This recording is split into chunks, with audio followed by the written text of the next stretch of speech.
Oh yeah, boy! It's time for another round of the Animation Podcast, a weekly podcast about all things animation brought to you by FilmBook. My name is Matt Brunet, but some of you may know me as AniMat from my YouTube channel, Electric Dragon 505, home of web series that are all about animation, including Animation Look Back and AniMat's reviews. Now, if this is your first time here in the Animation Podcast, well, you have come in at a pretty good episode, I must say. This is going to be a lot of fun with a lot of interesting subjects, so sit back, relax, and enjoy the show. So, why do I say this? Well, this is because we got some pretty good topics to go and discuss about. First and foremost, we'll talk about the grand finale of Samurai Jack that Adult Swim has planned. And yes, this actually means more than just what we had back in May with the actual conclusion of the entire Samurai Jack series. Then afterwards, we will be looking into the live-action remake of Aladdin and the new role that will be played by Numan Acar. Then afterwards, we will be discussing about the possibility of a Zootopia 2, because Cartoon Brew really made that a thing. Then afterwards, we will be looking at a brand new animation logo, or an animation label, known as Mischief. And finally, we will end things off with AniMat's Pick of the Week. Now, if you want to check out more episodes of the Animation Podcast, then all you have to do is head on down to FilmBook, which is film-book.com, by searching the Animation Podcast. You can also email us at podcast@filmbook.com with the Animation Podcast in the subject line. And for our first story right over here, let us discuss a little bit about Cartoon Network. Now, lately, when you would go on YouTube and stuff like that, you would often find a lot of videos discussing how Cartoon Network nowadays would pretty much suck. Like, you're just gonna see the person in the video just ranting and raving how this year or in recent years Cartoon Network kind of blows with some of their recent shows. You know, they would be just ranting about going like, Cartoon nowadays suck, all their shows pretty much suck, Teenage Go suck, and the recent Powerpuff Girls reboot sucks, everything about Cartoon Network sucks and I don't like it. You know, all that kind of bullcrap. But to be very honest, I kind of have to disagree with them.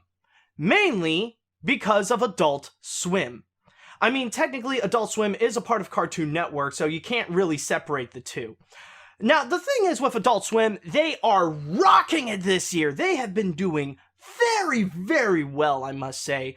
Not only did they bring back Rick and Morty with the long-awaited Season 3, but also one of the biggest television events of the year, which is Samurai Jack, specifically the series finale of Samurai Jack with Season 5, 10 episodes long, during March and May. It really was a spectacle to behold, to see the comeback of Samurai Jack. But surprisingly enough, that's not enough for Adult Swim, apparently. They have actually planned a little bit more to make the true finale of Samurai Jack, like their ultimate conclusion of what they want to do with the entire series. And believe it or not, that actually is bringing Samurai Jack to the big screen. Now, technically, no, this is not actually a real Samurai Jack movie. This is just a one-night only screening to actually witness Samurai Jack on the big screen. Going into my source here in the Cartoon Brew, it says that Adult Swim and Fathom Events are bringing Samurai Jack to US theaters for an exclusive one-night event. The screening, set to take place on Monday, October 16th, will present a fully remastered premiere movie from the first season. In addition to a high-definition restoration of these early episodes, the screening will include video commentary from creator Genndy Tartakovsky on the beginning of Samurai Jack and what the show meant for him. So basically, that's the big point of this, is that you would be capable of seeing Samurai Jack live on the big screen to witness just some of the first episodes of where Samurai Jack all began and how Jack would end up fighting with Aku and how, you know, it's a little bit kind of like you get to witness the whole summary of what happened in the intro and how Aku pretty much sent him way into the future where Aku already dominated everything and Samurai Jack would eventually meet up with all these weird and crazy creatures. But, believe it or not, that is not all. That's not the only thing that Adult Swim is planning. Because apparently, right afterwards, immediately the day afterwards that they would put Samurai Jack in theaters, they would actually put Samurai Jack on Blu-ray.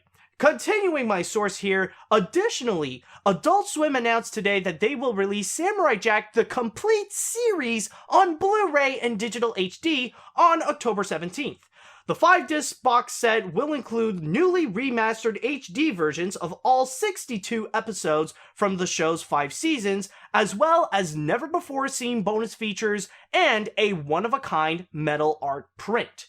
Now that actually really sounds awesome, but there actually is one big catch to all this. Like, if there is one downside to everything that is going on with all the announcements of Samurai Jack in theaters and also the Blu-ray disc, it would have to be the price of the Blu-ray of the complete series of Samurai Jack. Because it ain't cheap, let me tell you that. Because apparently the price for it is a total of $113. And I understand that, yes, this is a complete series on Blu-ray, but still, that actually is pretty pricey. Especially for a TV show that doesn't necessarily have a whole bunch of episodes. Like, yeah, sure, 62 could technically mean that there is a good chunk, but it's not necessarily a whole lot compared to many other shows that had, like, over 100 episodes or something like that. So, still, like, it is kind of pricey right over there.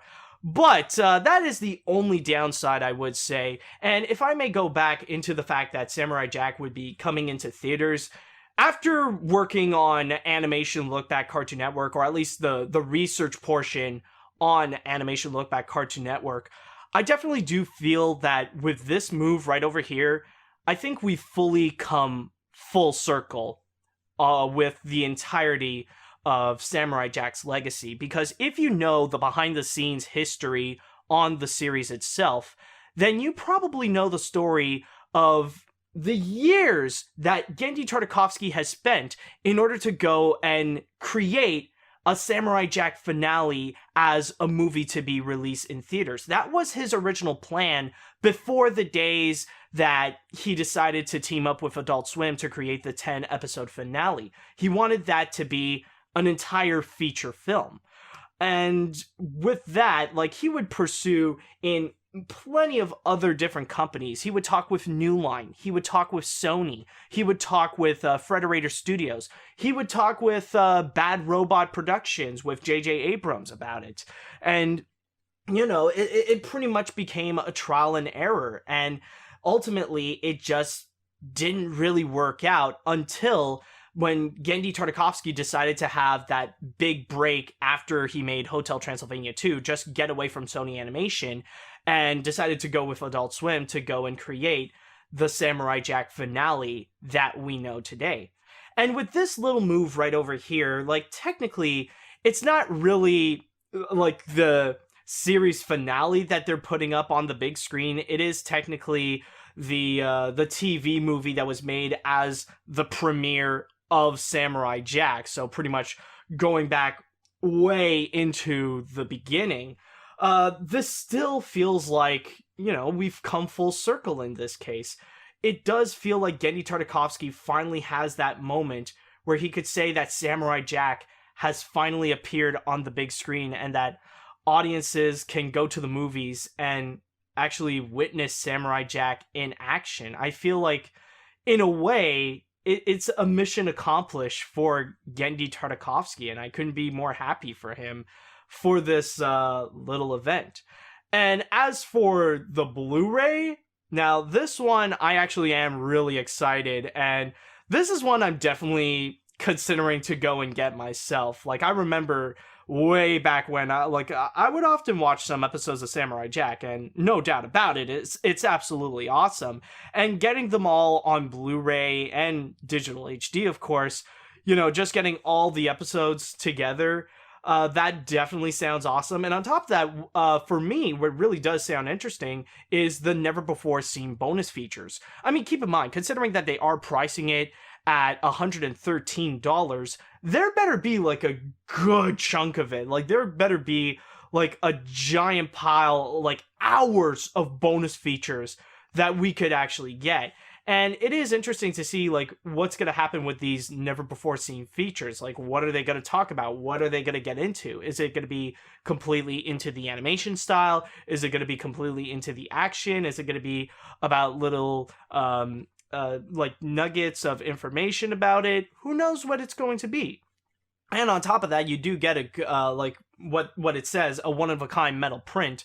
But like, even though like it's going to be a part of the Blu-ray box, I'm not expecting it to be big. It could be like a small metal print. Like, I'm sure it's going to be really cool, but don't expect the size to be anything big or something like that. It's just going to be like probably a small, probably the size of a Post-it note, but still, I wouldn't doubt my mind that it's going to be still pretty cool regardless. And yeah, I'll probably try to save up a little bit if I really want to go and spend that much to get Samurai Jack on Blu-ray entirely. And which does remind me that there is a little bit of another catch as well. I don't know if they've also made this kind of announcement, but it doesn't seem like it would also be available on DVD. So sadly, another big downside to this is that people cannot actually go and own the 10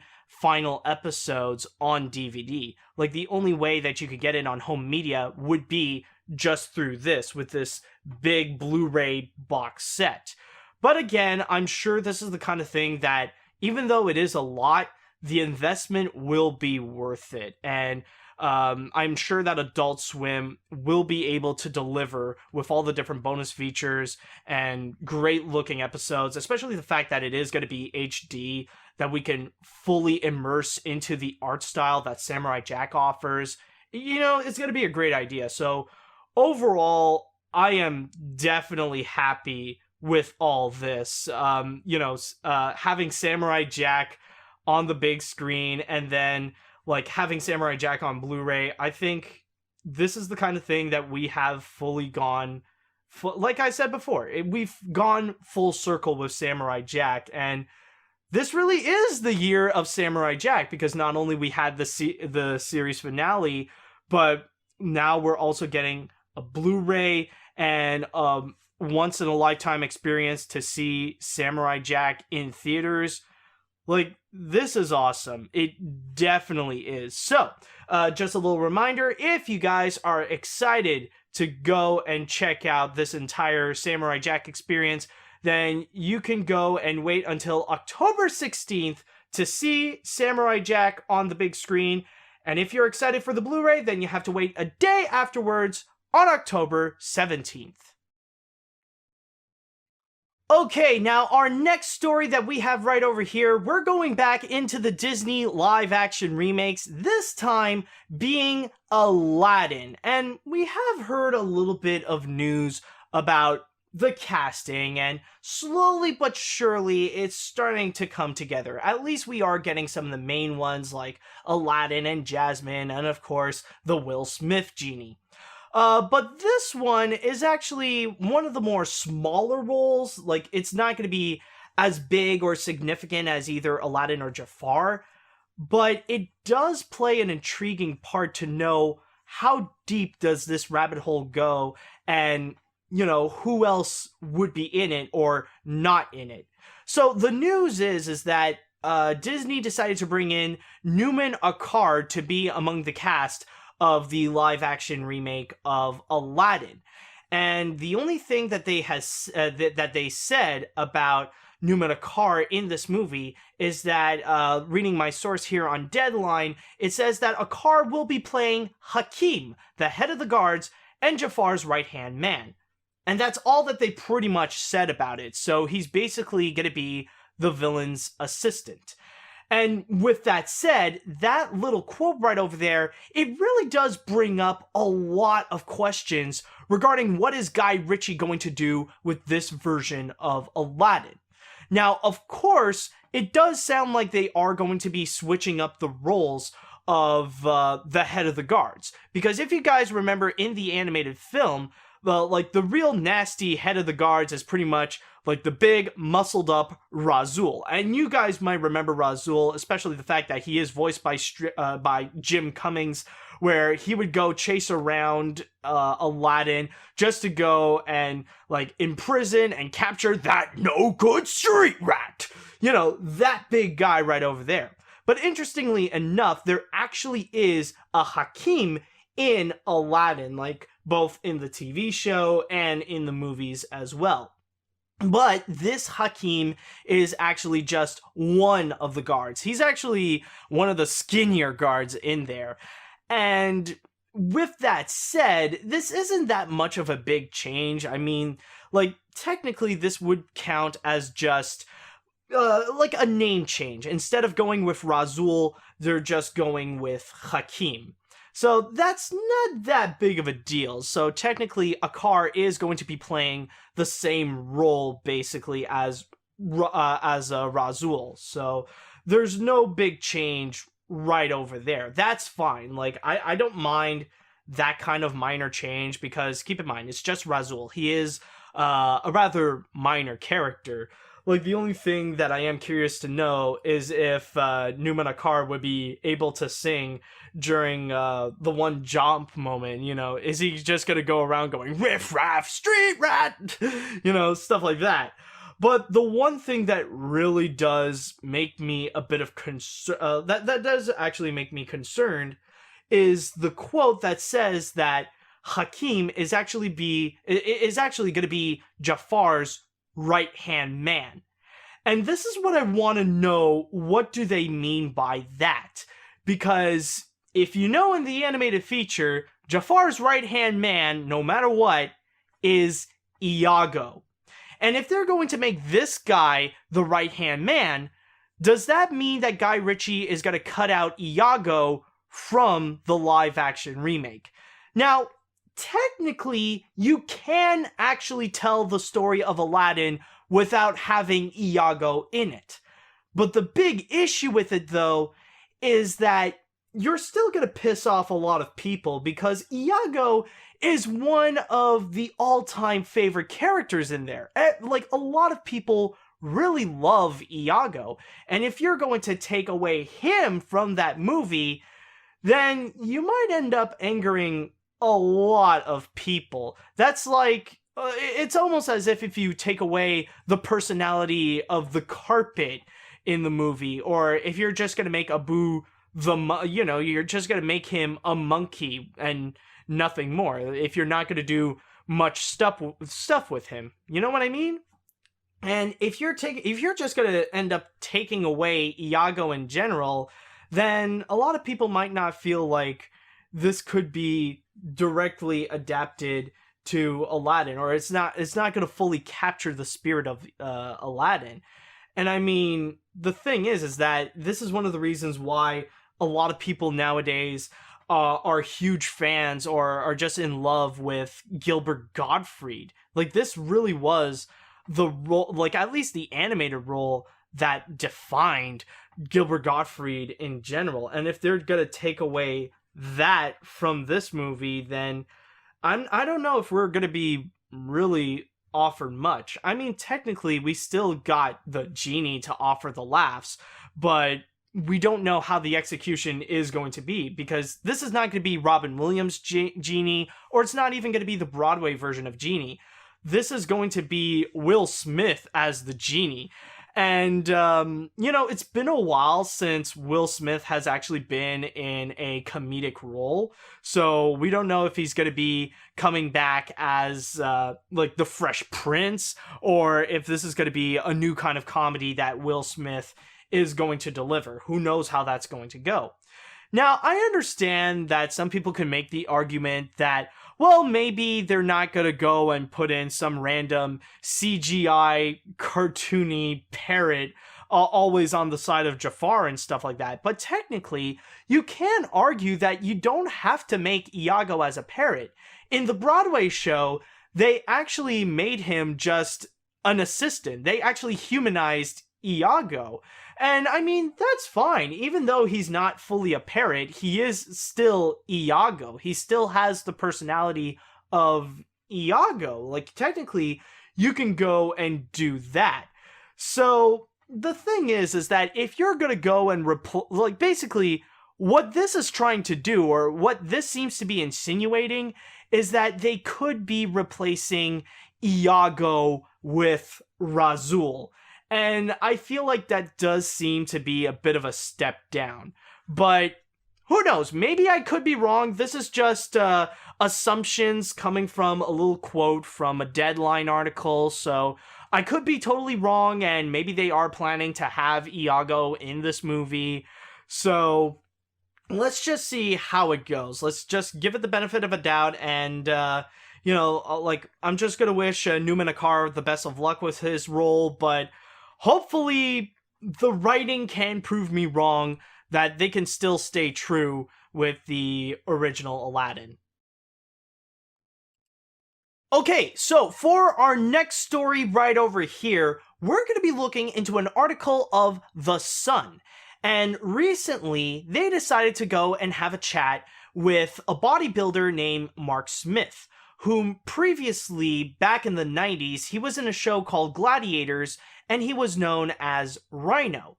But what he's doing nowadays is that he's trying to go and appear more in movies.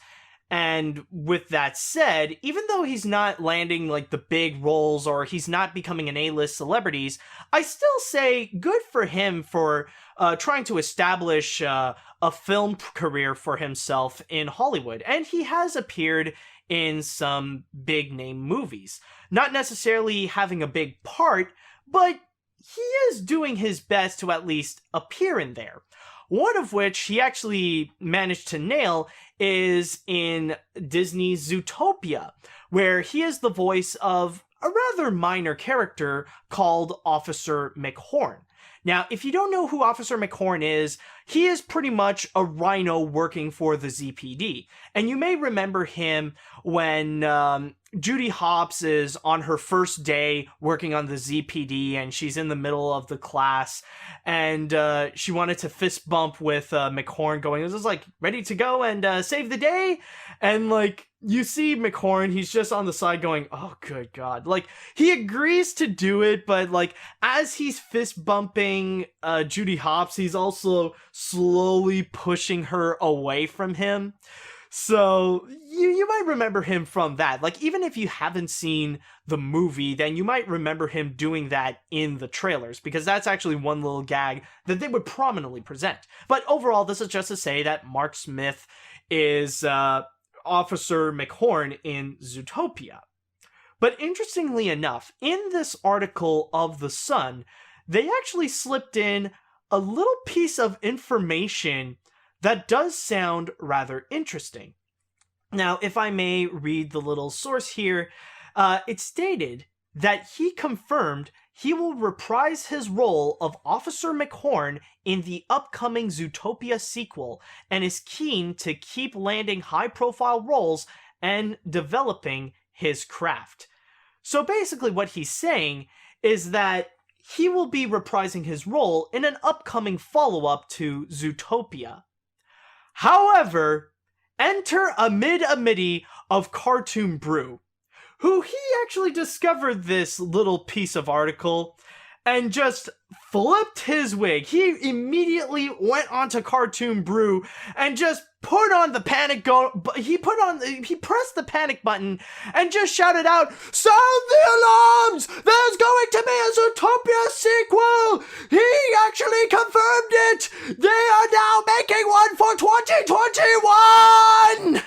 And that's basically the whole scenario, is that Cartoon Brew is freaking out that because of the little interview with Mark Smith, apparently that is enough to confirm that Disney is going to make a Zootopia 2. And interestingly enough, the reactions that came from this is that a lot of people are not necessarily surprised, considering that Zootopia is one of the biggest animated hits of the decade. And it really is true, because if you look at what happened, basically with Zootopia, it's pretty much not only one of the highest grossing animated features of all time, it became the fourth animated feature ever to cross $1 billion at the box office, but also, in terms of what critics have to say about it, this has to be one of the most critically acclaimed Disney films that they've ever had in a long time. More so than even some of the previous ones like Frozen, Wreck-It Ralph, Tangled, and more. Like, they did not receive this much praise since the early 90s. And I wouldn't blame them, because Zootopia is just such a brilliant animated feature. Like, I'm not lying when I say that it definitely is one of the smartest Disney animated films ever made. It really is phenomenal. And so, with that said, if it were handled by any other studio, like if any other animation studio would have this kind of animated film that would receive this much success with so many awards, so much money at the box office, and so much praise from critics, like if this were from either Pixar, DreamWorks, Blue Sky, Sony, Illumination, or any of those guys, they would immediately get to work on turning Zootopia into a massive franchise. Like, as I'm recording this right now, it's been a little over a year since they actually released Zootopia. Like, at this point, they would be right to work on creating a TV show based on Zootopia and pretty much plan out an entire trilogy. Like, they're not just working on Zootopia 2, they would also be working on Zootopia 3. So, of course, like, it would not be surprising, even for a company like Disney, to really jump into the success of Zootopia and go create another one. So, in that factor, it's not necessarily surprising, especially the fact that nowadays, you can see that Disney is interested in making more sequels, considering that in 2018, they're going to release Wreck-It Ralph 2, and then in 2019, they are releasing Frozen 2. So, the thought of having a Zootopia 2 would not necessarily be that surprising. Now, with all that said, though, when you would stop for a moment and really think about not just the information that we're handed right over here, but also the other piece of information from all around the studio, like not just with Disney, but with the people involved with the original Zootopia. Yeah, honestly, I'm looking at this and I don't think I'm buying the fact that Disney would actually make a Zootopia 2. Now, keep in mind, the only piece of confirmation that we would have a follow-up to Zootopia is just from a guy who voiced a minor character, and that's it. We have yet to actually have any sort of confirmation from Disney themselves. Like, if they really are making a Zootopia 2, then they would have probably hinted at something during D23 Expo, and especially from a more reliable source would be from the directors. Because keep in mind, if Disney really wanted to make a Zootopia 2, then they would actually bring in some of the original directors to work on it. Kind of like what they're doing right now with Wreck-It Ralph 2 and Frozen 2, where Rich Moore is working on the sequel to Wreck-It Ralph, and Chris Buck and Jennifer Lee are working very hard right now to go and craft Frozen 2. So with that said, if Disney really wanted to make a Zootopia 2, then they would want they at least want to make sure they want to bring in either Rich Moore or Byron Howard, at least one of the two. But in the case right now, the last time that we've got any major updates from them, they're pretty much busy with other projects. Like I said before, Rich Moore is currently very hard at work to go and finish up with Wreck-It Ralph 2 so that it would be ready at the end of 2018. And as for Byron Howard, he's currently at work on another project in which the only thing that we know about it is that he's collaborating with Lin-Manuel Miranda. And chances are, I don't think that they're working together in order to turn Zootopia into a musical. I'm just saying. So, with all that said, it does seem pretty unlikely that Disney is in a position right now to go and create Zootopia 2, because with a company like Disney, they're not like most other studios, or more like some of the other second-rate studios like Blue Sky or Sony, that they're just thinking about crafting a franchise and they don't really care about who's going to be working on it. Just make sure that it's actually made, so just give me the money. Disney would actually take the time to make sure that if they are crafting a sequel, they really want to get it right. So they, like, right now, they're not in the current position to do so, because the resources that they would have in order to create a good Zootopia 2, well, they're not available right now. They're busy working on other projects. So they can't necessarily go ahead and do that. That's why I highly doubt that there would even be a Zootopia 2 in the near future. And also, a really big factor, like, you really got to keep in mind about this, is actually regarding the release date. Because when you look at Disney's schedule, in terms of like the animated films from Walt Disney Animation Studios, you'll notice that they're pretty packed for the following years to come.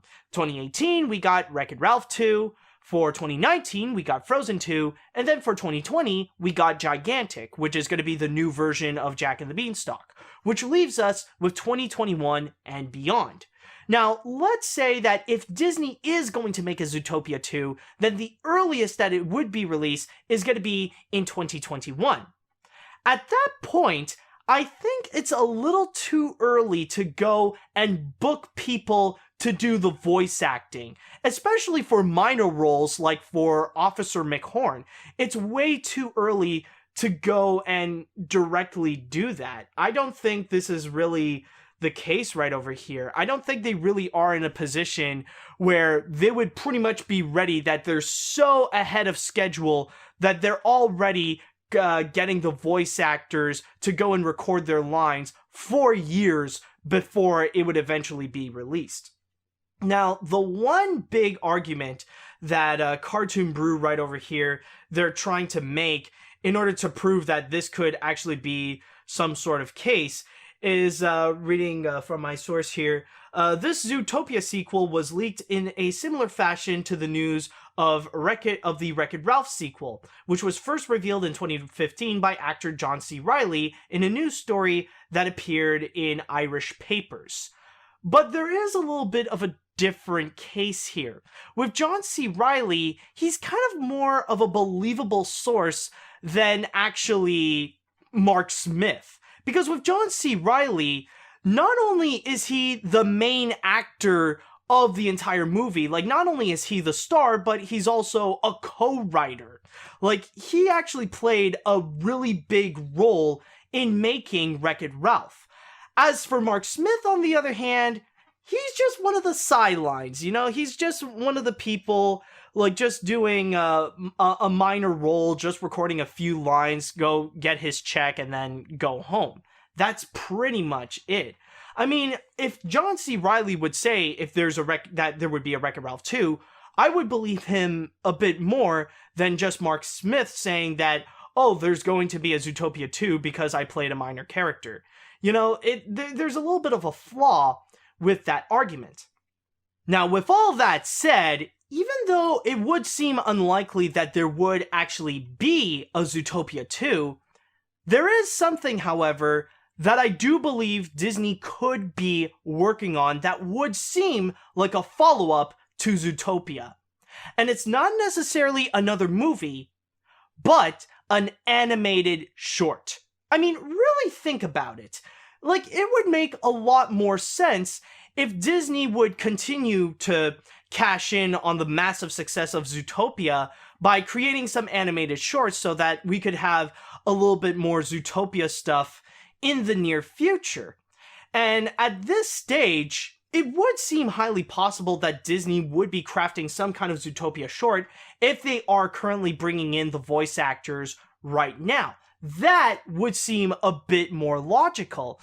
And I wouldn't blame Mark Smith to call that technically a Zootopia sequel, because technically with these kinds of animated shorts, they are like sequels in a sense. I mean, keep in mind, back when Disney would release stuff like Frozen Fever or Olaf's Frozen Adventure, those were advertised like they were sequels to Frozen, because it gives audiences a chance to go and see their favorite characters like Anna, Elsa, and Olaf onto the big screen.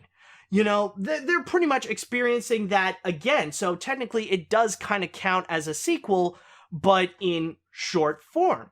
So that's why it does count as a sequel in a sense. I know that we're officially going to be getting a Frozen 2, but maybe that could be the thing right now. And this one I would actually buy more that they are making a follow-up to Zootopia as an animated short. And this could actually be released sometime later in the future. Like, I can really imagine that they're going to do so somewhere either in 2018, like with movies as Wreck-It Ralph 2 or Incredibles 2, or with, what else, Mary Poppins Returns, or maybe in 2019 with many of the big movies that they have during that time, like both for the animated films, like either Frozen 2 or Toy Story 4, or even for some of their live-action remakes, like for either Dumbo or for The Lion King. Actually, that would be a great one to associate with, you know, to actually put it in front of. That would actually be more likely, or even with Mulan. So that could actually be the case. And honestly, I would buy that a lot more than an actual Zootopia 2. So honestly, with the case right over here with what Cartoon Brew is doing, honestly, I don't feel like they unintentionally kind of shot themselves in the foot in this case.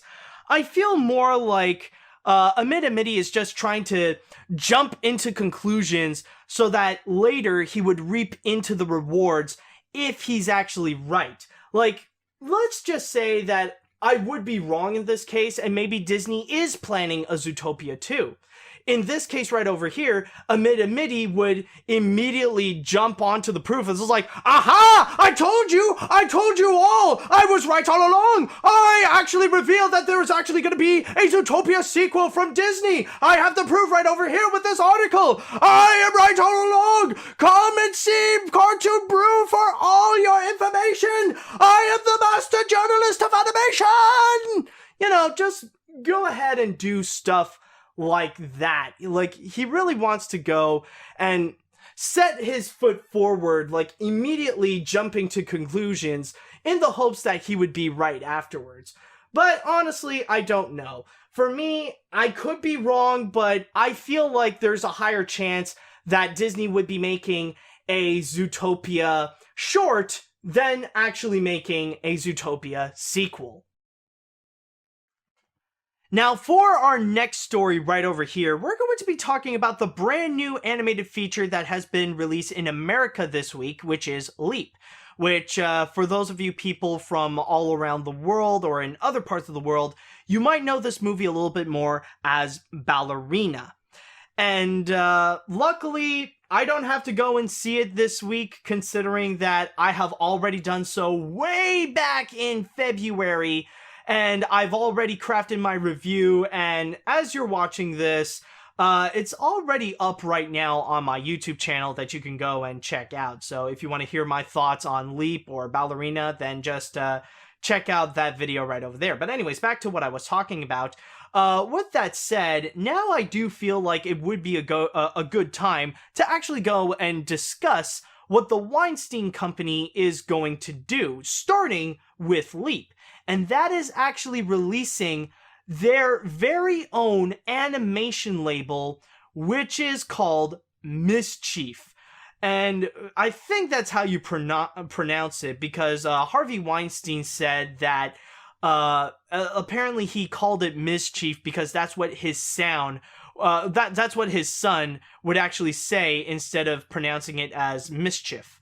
So, with that said, Leap is actually the first animated feature that will carry this Mischief label, and soon afterwards they already have another animated film underway that will be carrying the label, which is known as The Guardian Brothers, which is going to be the English translation of the 2016 Chinese animated feature Little Door Gods, which, surprisingly enough, does feature a massive all-star cast, and these include Meryl Streep, Mel Brooks, Nicole Kidman, Edward Norton, Dan Fogler, and Bella Thorne. Now, continuing in my source here on Cartoon Brew, once again, it stated here that Weinstein also announced that his new animation label is developing 2 other featured projects, adaptations of Philip Pullman's The Firework Maker's Daughter and George Selden's The Cricket in Times Square. It's not clear if the other features will be developed and funded by Weinstein, or if they'll follow the model of acquisitioning already produced films like Leap and The Guardian Brothers. So that's kind of the big thing that they're doing with Mischief. Oh, and on top of that, Harvey Weinstein also stated that animation is a playful new direction for us, and I'm thrilled to expand the Weinstein Company's repertoire into a whole new category of films for our kids to enjoy and for us to enjoy with them. All of these films will share incredible stories that most importantly both inspire and entertain our kids.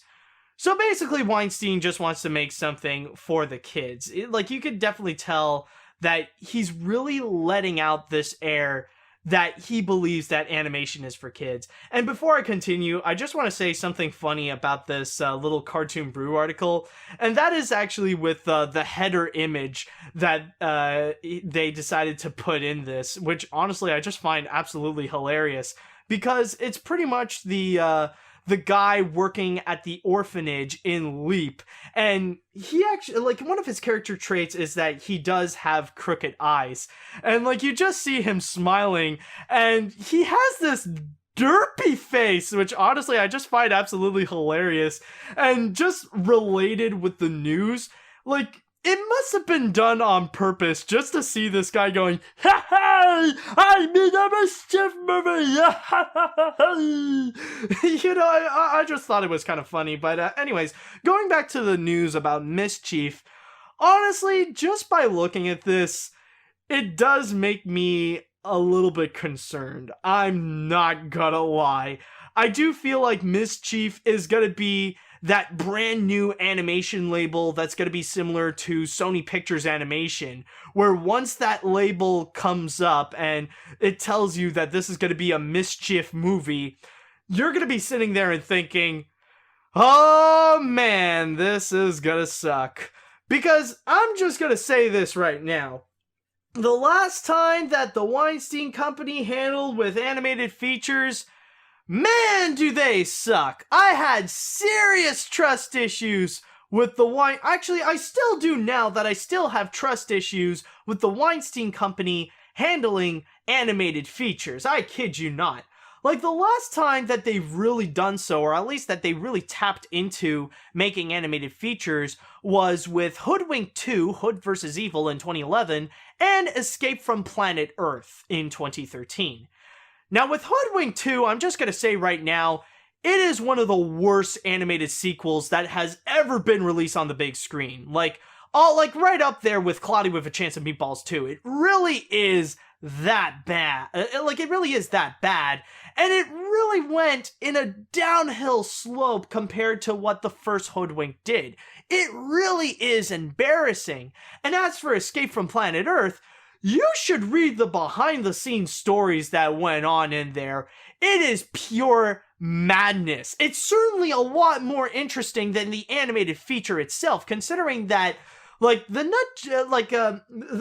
from Planet Earth, along with the Nutjob 2, Nutty by Nature, they're both some of the most generic animated features that you could ever find. But the behind-the-scenes story, sweet Jesus, it is purely insane. I think they had a total of 17 rewrites.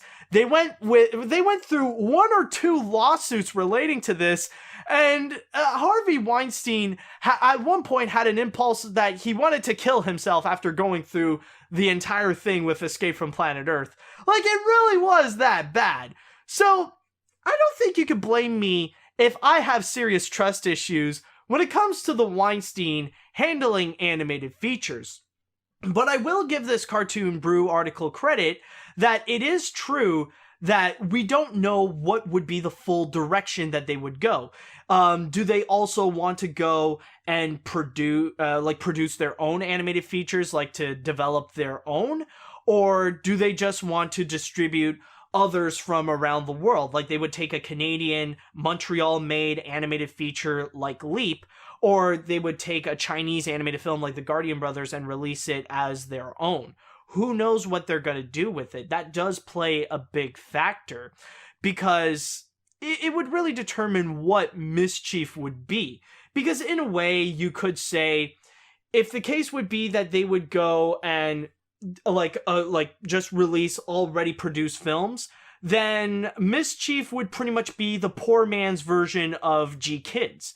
Or if they're going to go and fund their own animated features, then that could be another story altogether. Then this could definitely show what they could do in terms of animation if they've learned the errors of their past and they can actually fully produce their own.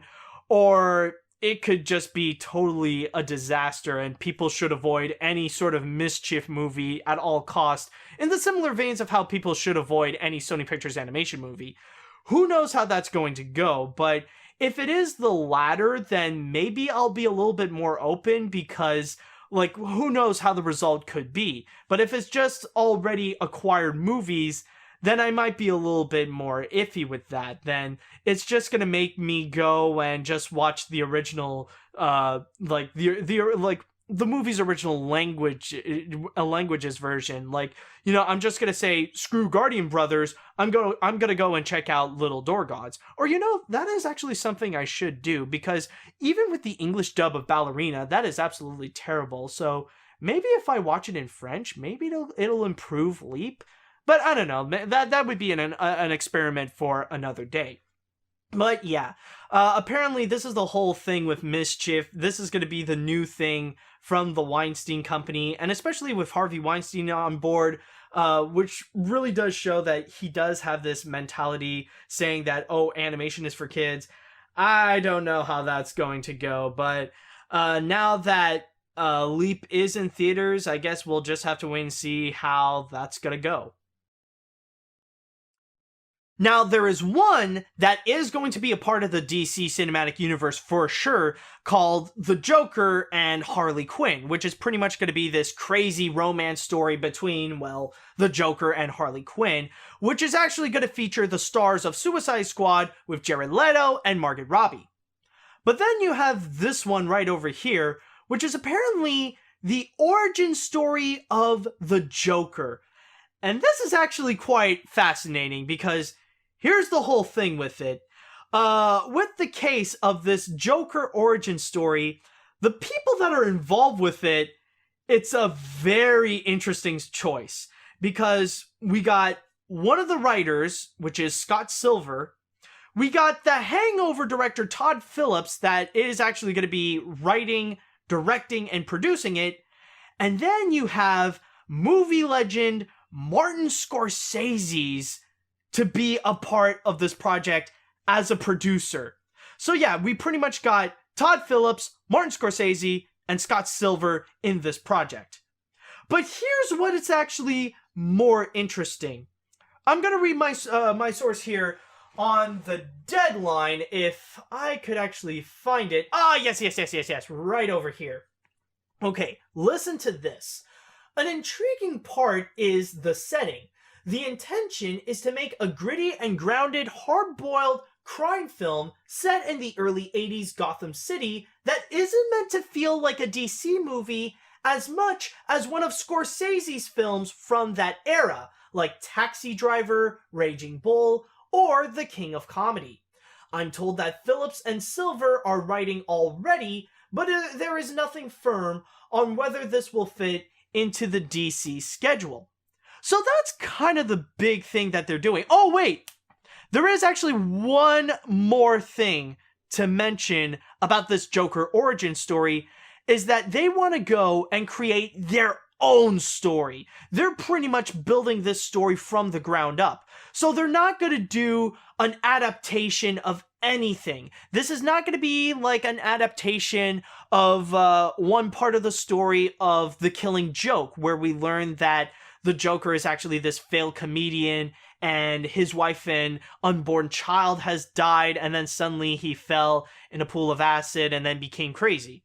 Or it's not like in the 1989 Batman movie directed by Tim Burton, where the Joker is actually the guy who killed Bruce Wayne's parents, and then suddenly he fell in a pool of acid and suddenly went crazy.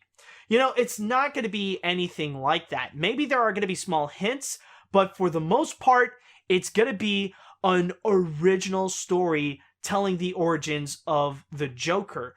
And on top of that, apparently the intentions that they want to go and do with the Joker is that they're not going to go and bring in Jared Leto. There's a very high chance he's not going to be coming back, but they want to go and find someone else, probably someone a little bit younger. So the question still remains if this is even going to be a part of the DC Cinematic Universe or not. And I'm just going to say this right now. I'm not like a crazy Batman fanatic. Like, I'm not going to continuously read the comics all the time and all that kind of stuff. But I do have enough knowledge on Batman. I've seen so many movies and, of course, a lot of the animated series to know about the Batman lore. Actually, I've seen several series of Batman. So, like, I've seen a lot of the stuff, like the Tim Burton movies, the Chris Nolan movies, Batman Mask of the Phantasm, the TV shows, and so much more. So I am very familiar with it. Oh, and of course, who couldn't forget the latest Batman masterpiece, the Lego Batman movie. The best Batman movie to ever be released since The Dark Knight, of course. Man, it's still crazy to say that nowadays. Wouldn't you agree? Okay, but anyways, going back into this, I have seen a lot of negative reaction towards this kind of film. Like, a lot of people are not necessarily pleased, and people do feel like Warner Brothers is really trying to hammer in the DC aspect, like they're going a little bit too far with it. And they are seeing that this might not work. And I can understand that. Because the thing is, with this version of the Joker origin story, they're going way too much in a different path where it's going to be not familiar for any of the comic book movie fans, you know? They're pretty much going in a direction that's trying to be something other than what it essentially is, which is a comic book movie. So maybe you're not going to see that much action, or maybe comic book fans are just not going to be familiar with the style of Martin Scorsese's, which is apparently the direction that they really want to go with it. Maybe that kind of style is not necessarily a good fit to tell the story about the Joker, and they could be worried that maybe there's just going to be not enough elements to be related with Batman. Like, it's going to be so much in its own world that if you can take away the names of the Joker or Gotham or Commissioner Gordon or anything like that, then you would pretty much have the exact same movie, just nothing Batman related. Like, people would be worried that the Batman aspects of it is nothing more but a novelty, and it would feel like the writers just picked up a random script and just changed some of the names in order to go and adapt the Joker's origin story. So yeah, I could definitely see a lot of the pitfalls. But here's where things really get interesting. I remember I had a chat with some of my friends on Facebook regarding this, and I was surprised to find that they were rather optimistic about it. And I was curious, and I wanted to know why. And what they explained to me, it is rather intriguing. That, like, I kind of forgot really, like, some of the main components to why, but, oh, actually, no, I do. It's mainly because, like, they were big fans of Martin Scorsese, so seeing a Martin Scorsese-style Joker movie could actually be very intriguing. And it made me rethink that, okay, maybe I won't be too negative on this, and I try to think about the positives, and honestly, I feel like I'm in a position right now where it could equally work as much as it could not work. Because here's the thing. This is not a pitfall at all. Making this Joker origin movie and be related to a Martin Scorsese film, it's not a pitfall. It's not like the Emoji Movie where when you hear the idea, you know for a fact that it's going to be terrible. It's not like that. in here, it's a lot more of a risk. That's what it mainly is. It's not a pitfall, it's a risk. They're going in a direction that is so different that, honestly, we're not 100% sure of how the outcome could actually be. You know, is it going to suck? Maybe. But is it going to work? Maybe as well. And that is the component I think people are forgetting to look at, is that there is a chance that it could actually work. This is the kind of idea that is so different. It's pretty much going beyond the same old direction that Marvel and DC is going with their movies, that it could either go in one of two ways. This could either be a massive disaster, or this could be a massive success. This could be one of the biggest Batman movies ever created, and it could succeed very well for Warner Brothers and for the filmmakers.